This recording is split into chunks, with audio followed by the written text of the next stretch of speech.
how do you measure impact and ROI for thought leadership? That's a question I hear from a lot of heads of thought leadership and also from their senior leadership sponsors. So today, let's look at that question with two individuals who are answering it with confidence and data.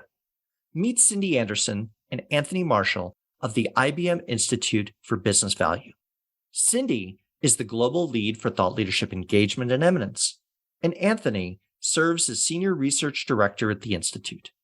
The Institute has a long history of excellence in thought leadership, and I've asked Cindy and Anthony to talk about the Institute and then also recent research they've conducted to measure the ROI of thought leadership. Today, we're focusing on the metrics of thought leadership impact. I'm Bill Sherman, and you're listening to Leveraging Thought Leadership. Ready? Let's begin. Welcome to the show, Cindy and Anthony. Thank you. Thank you. So, Cindy, let me start with a level set question. The Institute for Business Value at IBM, what is it? What does it do? And maybe just a little bit of its history and pedigree, if you will. Absolutely. The IBM Institute for Business Value has been around for 20 years. And for 2 decades, it has served as the independent thought leadership think tank for IBM. And what that means is that we produce thought leadership, which is what we're talking about today. We produce about 120 reports a year, including 5 major research studies that generally include interviews with 2,000 to 3,000 to 4,000 global executives and consumers for each one. Our work is broadly categorized into 5 major programs, the largest and most well-known of which is our C-suite program, which is actually older than the IBV itself. That covers both traditional C-suite roles, so CEO, CIO, COO, and also those emerging roles that we're seeing come through: Chief Sustainability Officer, looking at Chief Data Officer, Chief Transformation Officer, some of those kinds of things. We report on multiple technologies and various functions, things like HR, talent, future of work, supply chain. And we also have a pretty robust ESG portfolio that's focused on diversity and sustainability, quite a lot of content there. We have our 3rd Women in Leadership study actually scheduled for March of 2023. And we are super proud to say that we were awarded the first Gold Stevie in both the American and the International Business Awards this year for excellence in thought leadership in the first year that category was actually offered as part of the awards program. So that's the IBV in a nutshell. Congratulations on the Stevie Award for thought leadership. And if I can put in a point of pride as well, we were the ones who went to the Stevies as thought leadership leverage and said, this is a business category of work that needs to be recognized and that excellence is happening and is not on radar. And it needs to be established as a function. We're very grateful for that. Thank you. So one of the reports I believe that the Institute does is the annual CEO report, correct? Right. And that's one that listeners may be familiar with. Let's talk on that for just a moment as a piece of tentpole thought leadership, if you will. How does that work, Anthony? So the IBM Institute for Business Value CEO study has actually been around since 2004. That was the first year that the IBV, before I joined, started with the CEO study. And that really led to a whole program of C-suite thought leadership. So the original C-suite CEO study was, I think, around 400 CEOs. We're up to 3,000 CEOs now. And it has changed over time. Some years we've actually produced a C-suite study in total, so across 6 roles in one study. Now we've decomposed it again into a CEO that we bring out every year, but we're supplementing that with other roles. So in the last 12 months, we've produced a CIO study, a Chief Technology Officer study, a CFO study, and we're working on a Chief Data Officer study. We've just released a CSCO study.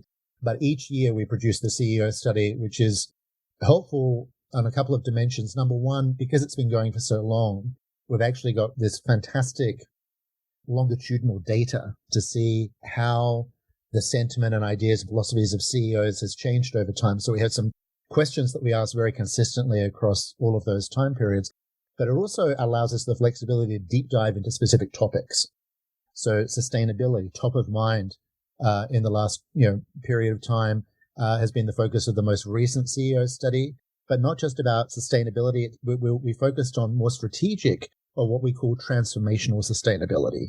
And so that's really looking at the perspectives of the CEO in how they employ technologies or things like ESG, and actually use it as a driver of strategy, not just a mechanism of compliance, if you will. I think one of the things that for listeners I want to explore just a little bit is the concept and the value of having done this for 20 years. So many organizations now that are outside of the consulting world, they may be in manufacturing, they may be in technology, they're looking and saying, okay, how do we stand up a function of thought leadership, recognizing that it's different than content marketing, different than many of the traditional mechanisms? What is the value that you've seen beyond the longitudinal piece of the 20 years an institute has existed? So how does that impact how the institute works within the organization and beyond the organization? Cindy? Yeah, sure.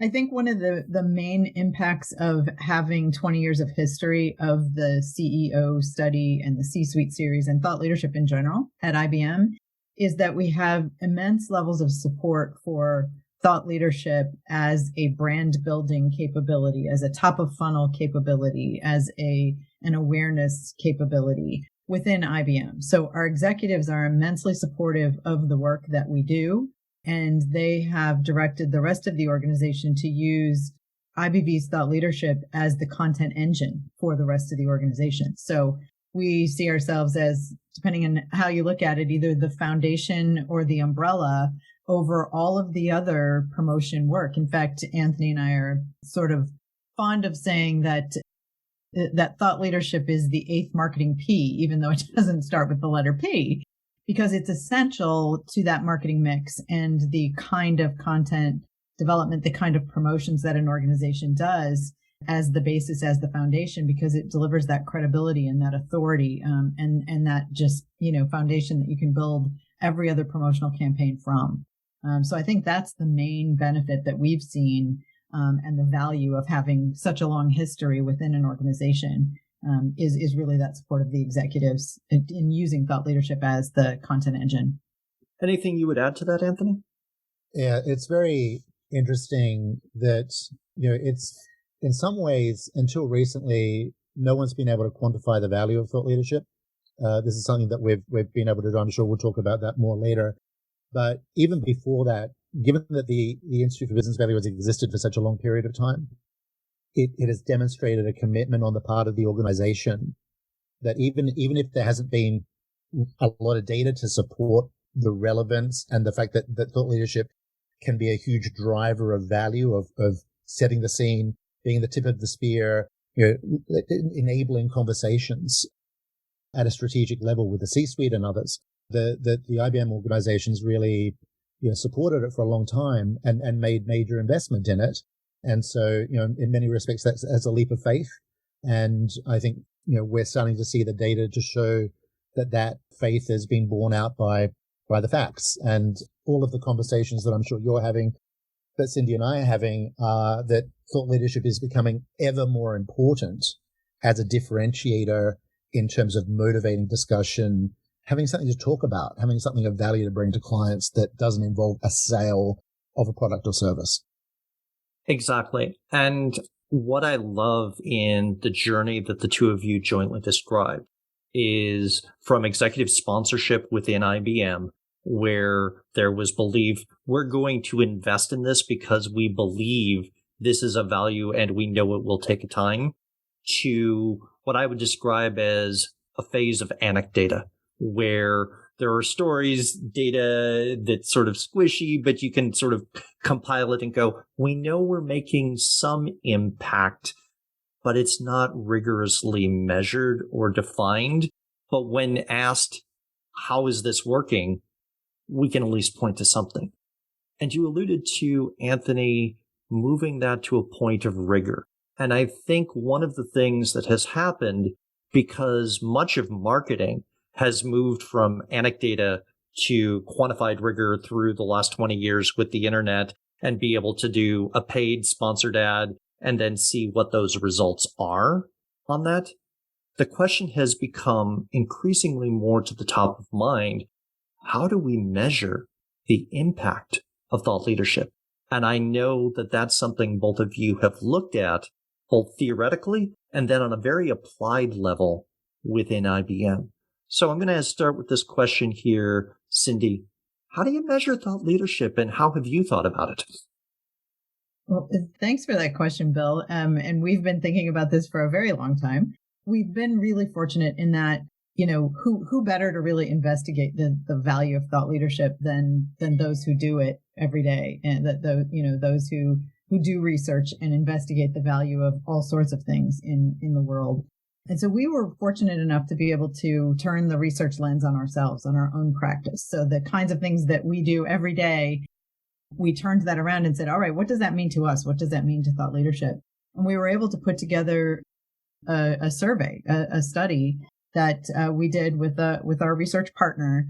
And we interviewed 3,700 executives. Half of them were CEOs, half were other C-suite roles globally in 26 countries, 16 countries and 26 industries, average revenue of $29 billion. So these are the world's leading executives, CEOs and other C-suite executives. And we asked them how they use thought leadership, what they do with it, if it's valuable, what does it mean to them? And we also asked them how it impacts their business decisions, how it impacts their purchase decisions. And we were able then, using that research and that data, to calculate an ROI, a return on investment for thought leadership. So I'm skipping over a lot of the middle there, and I know Anthony can share a lot of the detail with that. But that was, our purpose was to say, all right, we do this every day. We use research, we analyze, we figure out what things mean and where the value is. Let's look at our own practice. We did that, and we were able to calculate a really data-oriented, data-driven return on investment for thought leadership.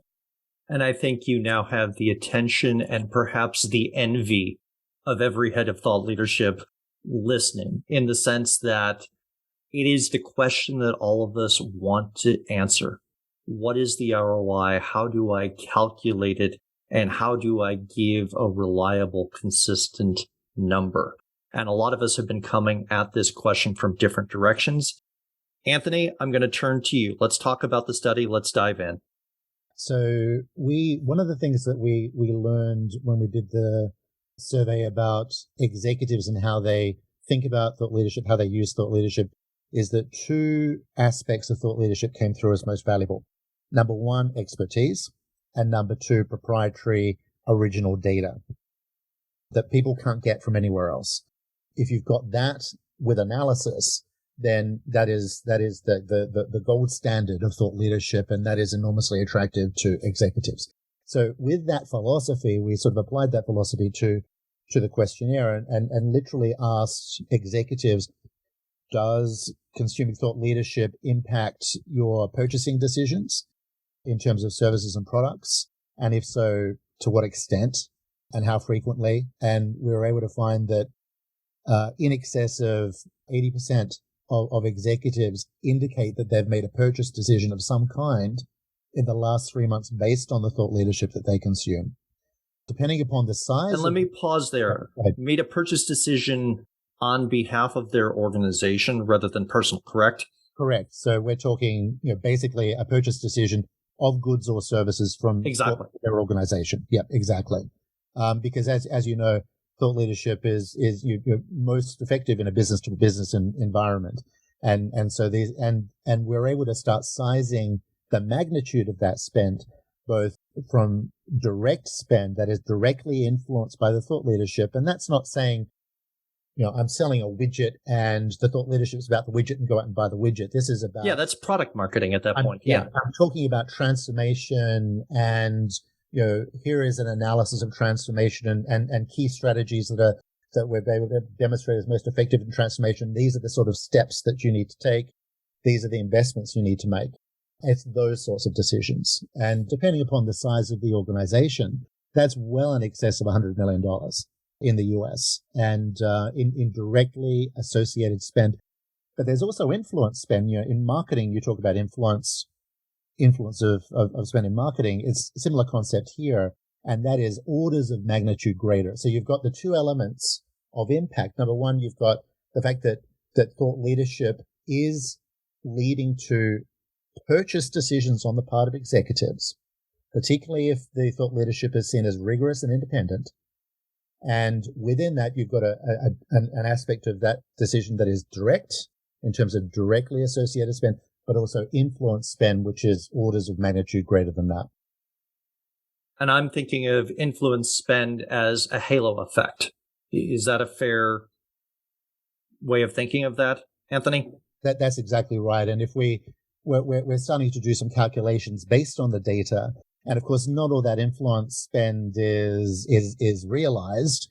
And so we're having to look at the data in more specific ways and sort of say, okay, what, of this large amount of money, whether it's $300, $400, $500 million, what proportion is actually going to be realized? And it's going to be a fraction of that. But the fact is, it's going to be something, right? There's an opportunity exactly to go after that hot halo, and you can start saying, okay, how do we get that 3 to 5x of direct spend? Now, on that 100 million of direct spend, was that self-reported by the interviewee, or was that calculated a different way? So that was directly reported by the interviewee. So we didn't lead the witness at all. This was not something that we drove by assumption. We literally asked, how much do you spend? And we were able to associate that with overall spend. And given that IBM's a technology company, we also looked at technology, which is some proportion of that. But there's a piece here that I think is worth calling out. If that's self-report data from the CEO that's interviewed, that's 100 million on average that they're aware of and influencing at their level and their spend. That's not the total influence of a $20 billion company. That's just the fraction which is visible to the CEO. And if we were to cascade down through the layers of the organization, you would have, I would assume, more direct spend in different areas, as well as then significant indirect spend. That would be correct. And also, if you look across the portfolio of possible areas, we honed in on. You're just looking at technology, engineering, architecture, rental property. There are so many possible areas that thought leadership is now becoming part of that it really is a very sizable amount. Yeah, I would say one of the things that we did with the study is you're absolutely right, Bill, and the numbers can get exponentially bigger depending on the size of the organization. But we wanted to focus on what we could prove through the data. So that's where when you hear us talk about ROI and talk about the number when you want to get there, but it's really from the data, and the calculations that we have done are from the data that was directly given to us by these CEOs. So there are a lot of kind of assumptions that we could make about what this number could look like, and it, like I said, it could get really huge. But we didn't make those assumptions. We used the actual data and calculated based on the numbers that they gave us. So this ROI, this kind of opportunity for thought leadership producing organizations, is the minimum of what it could be. Absolutely. And in some ways, if this was a journal article, I'm jumping down to the next steps and places for future research, because I think what you're doing is laying out a methodological foundation that can be extended and extrapolated. If you are enjoying this episode of Leveraging Thought Leadership, please make sure to subscribe. If you'd like to help spread the word about the podcast, please leave a 5-star review and share it with your friends. We are available on Apple Podcasts, Spotify, and all major platforms, as well as at leveragingthoughtleadership.com. So we've teased a fair amount. Let's get into the heart of this, which is the ROI. Everything that every head of thought leadership wants to be able to take to senior leadership or to the board and say, if you put an investment of X, what is the Y on the outcome on that, right? And for a long time, it's been more of a black box mechanism for thought leadership. What did you find and how did you find it? Yeah, so the ROI for thought leadership based on our data is 156%. And that we can go through what the actual calculations were, and organizations can calculate their own based on the data that we have too, depending on how they spend. But what we found is that this is 16, 17 times greater than what a typical marketing campaign will return, which is somewhere around 9 or 10%. So we're looking at, and this is why we call it the 8th P of marketing, right? Thought leadership is essential as the foundation of a promotions program within an organization because of the returns that it delivers. Both direct, Anthony mentioned 87% of CEOs said they have made a specific purchase decision in the last 90 days as a direct result of reading thought leadership. That's and not had something in mind when they were replying to your survey, right? That's not an abstraction because they were able to say yes and give a number. That's right. It's unequivocal. And again, I didn't mention this when we were talking about the survey, but this was a double-blind survey. It was completely anonymous. So the respondents had no idea that IBV, that the IBM Institute for Business Value, was the originator. And we had no idea who the respondents were other than, we set parameters of how many CEOs and what size organization. So this is completely without bias. It's not based on us knowing the people we interviewed. It's just completely free of bias and justifiable in that sense. So when you calculated those numbers, were those, because I think everybody who goes into a study has a little bit of a hypothesis they're testing or an instinct. Were those on par with what you were expecting? Was that lower? Was that higher? Anthony, I'd love to hear your thoughts, and then I'll come back to you, Cindy. Well, it was immeasurably greater than we thought. It really, blew our minds, quite frankly, when we started seeing the numbers. And originally, we surveyed in the US, and the numbers were extraordinary.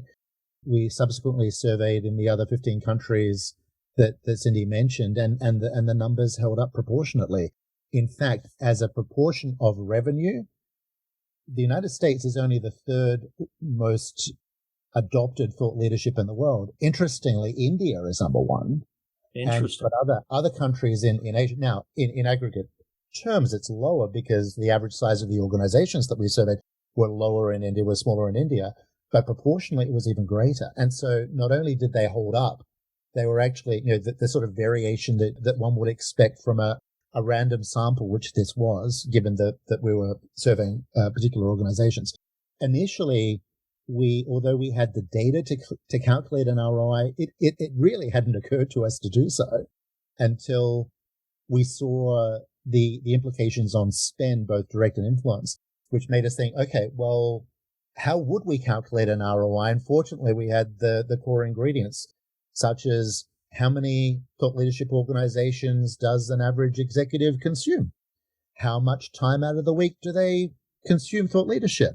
We talked about the spend elements of it. We were able to decouple all those sort of things, estimate what the profitability of a research organization was, estimate an average budget from looking at annual reports, et cetera, in order to come up with the number that Cindy indicated. So, and as Cindy mentioned, this is completely defensible to the extent possible. There were no assumptions in here whatsoever. It was all parameters set by the survey itself, which is what the executives were telling us, not what we were telling them. This is the sort of data that shifts a conversation from defensive on thought leadership of, okay, we know we're doing this because it's probably good in the long term, to a conversation of why aren't you doing this? And how are you allocating your spend to make the most of thought leadership? One of the things that stands out to me as well, Anthony, you made the comment that the U.S. is third in this study.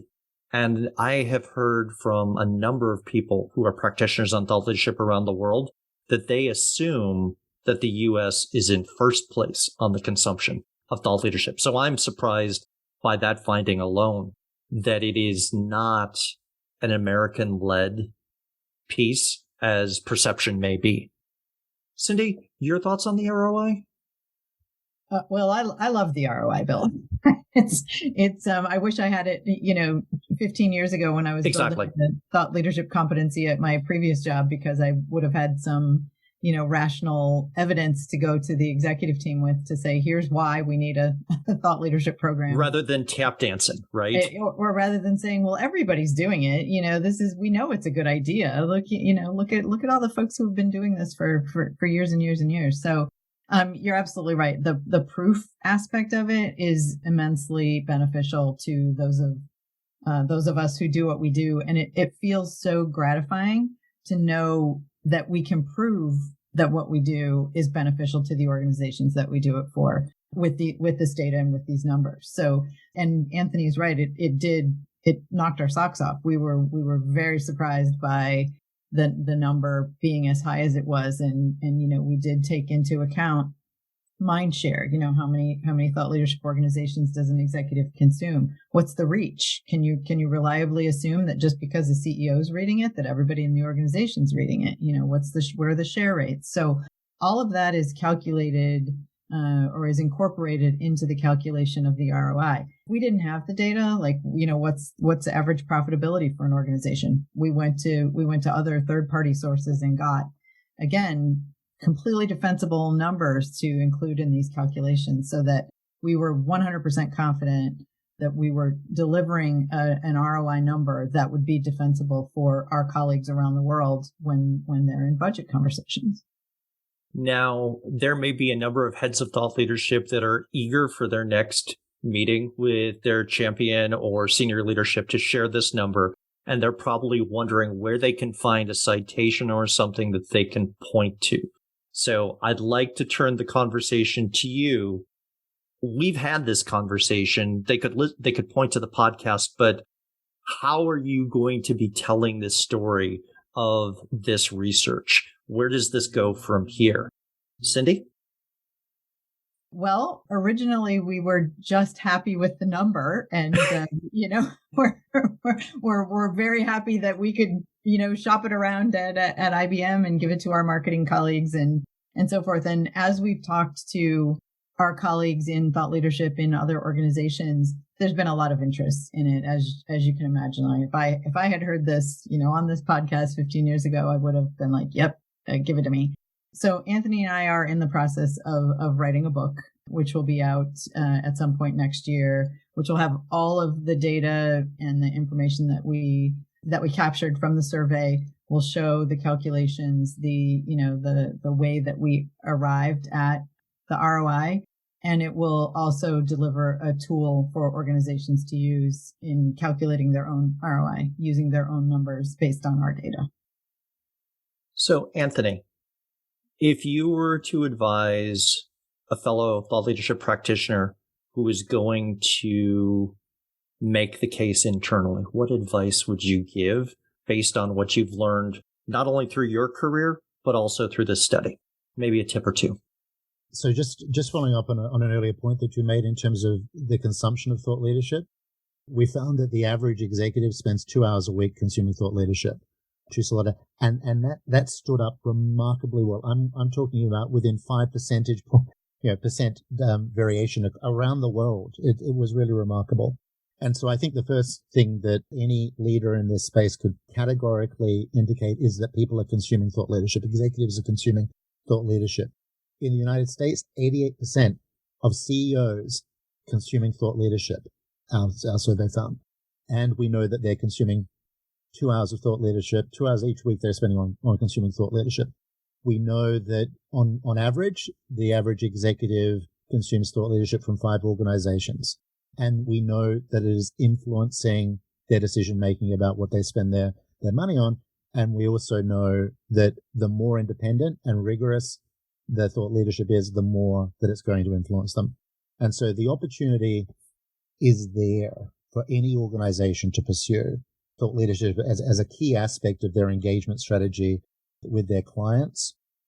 What is critically important to remember, though, is that if you start messing about with it, if you start making it less independent, if you start making it less rigorous, if executives can't trust it, they're going to stop consuming it, and it's not going to have any impact. It will, in fact, drive resentment, and we're looking at the relationships there, and we're seeing precipitous drop off of engagement if executives don't perceive it as being robust, rigorous, and relevant. So it's certainly worth making the investments in building capabilities within your organization. If that's not possible given scale, sort of finding other ways within an ecosystem of building those capabilities, whether it's contracting with particular organizations or building partnerships, but getting into the space if you're not there already. And if you are there, building and making and improving the capability is enormously value increasing.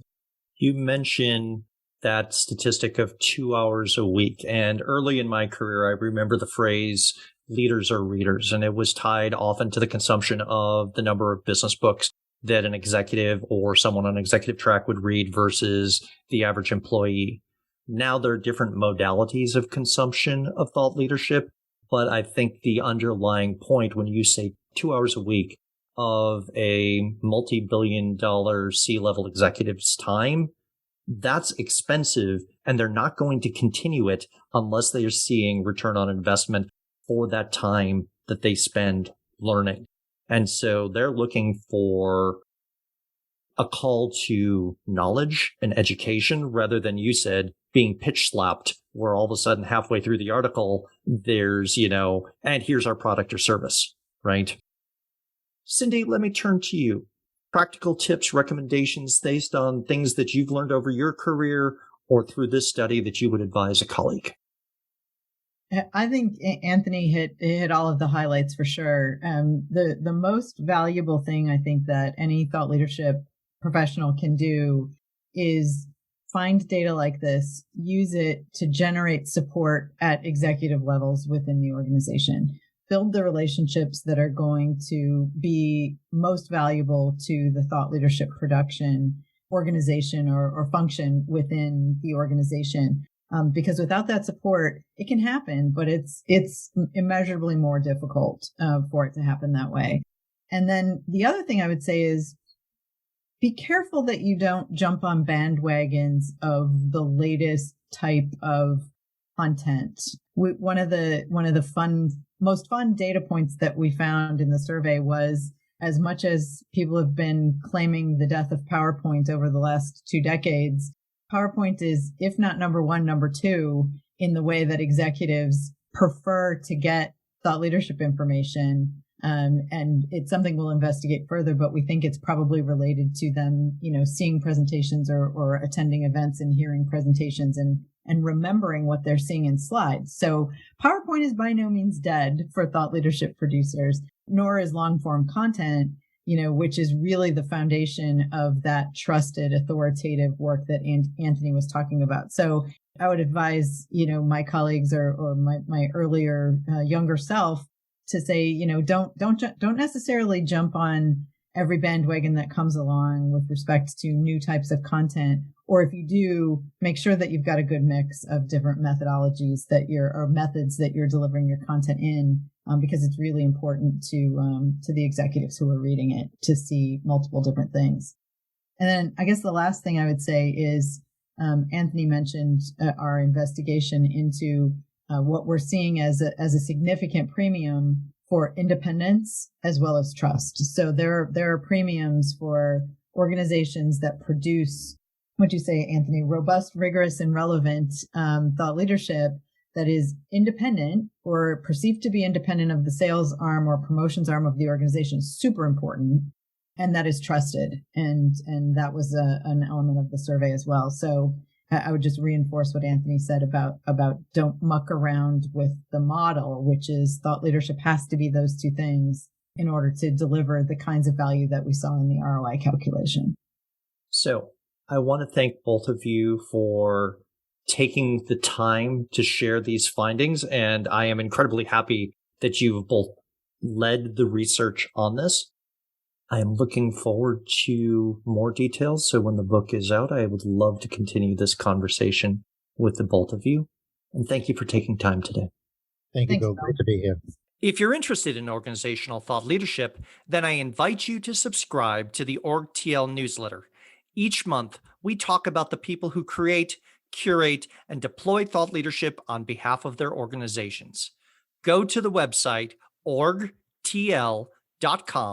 and choose Join Our Newsletter.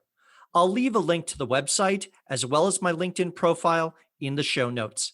Thanks for listening, and I look forward to hearing what you thought of the show.